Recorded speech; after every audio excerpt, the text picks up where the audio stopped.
Good morning sir. Good morning, good morning. তা সবাই ভালো তো রে? জি স্যার, ভালো স্যার। তাহলে শোন, আজকে তোদেরকে কিছু আমি সাধারণ জ্ঞানের প্রশ্ন ধরবো। এটাকে ধাঁধা বলতে পারিস, পারবি তো? সেটা তো খুব মজার জিনিস স্যার, মজাই হবে। ধাঁধা শুনলে আমার খুব ভালো লাগে স্যার। আপনি ধরুন না স্যার। ঠিক আছে, তাহলে ধরছি। আচ্ছা বলতো, শির ছেঁড়া লতা, শেষ ছাঁটা কথা, ক্ষুদ্র সে পতঙ্গের দংশনে ব্যথা। এর অপশনগুলো তোদেরকে আমি দিয়ে দিচ্ছি। অপশনগুলো হচ্ছে মৌমাছি, পিঁপড়া, বোলতা, মশা। বল দেখি কোন অপশনটা সঠিক। ধাঁধাটা আমি শুনেছি এবং দেখেছি পুস্তকে। স্যার অপশন দিয়েছেন মৌমাছি, পিঁপড়া, বোলতা, মশা। মশা তো শির ছাড়া হবে না, মৌমাছি পিঁপড়াও হবে না, মৌমাছি আর বোলতার মধ্যেই হবে। স্যার এটা বলতে হবে স্যার। বাপরে, তুই এত কঠিন একটা প্রশ্নের উত্তর দিয়ে দিলি। তোর উত্তরটা একেবারেই সঠিক হয়েছে। তুই তো আমাকে অবাক করে দিলি রে। আচ্ছা তাহলে এবার বল দেখি,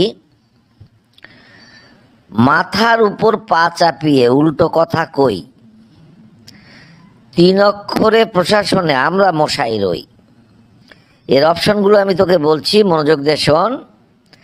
নায়েব, পাইক, সেপাই, কেরানি। কোন অপশনটা সঠিক বল?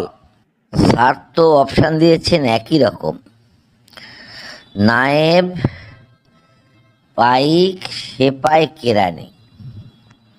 কেরানি তো দপ্তরে কাজ করে, নায়েব তো খাজনা তোলে, পাইক পাইক পাইক পাইক তো লোক ধরতে যায়, সেপাইও লোক ধরতে যায়। এই দুটোর মধ্যে একটা হবে।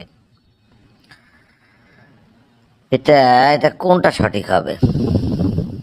এটা নায়েব আর কেরানির যখন কথা বলা আছে, এটা পাইকই হবে। স্যার এটা পাইক স্যার। কিরে, তুই বুঝে শুনে উত্তর দিলি, না ঝড়ে বক মারলি, না চিন্তা ভাবনা করে উত্তর দিলি?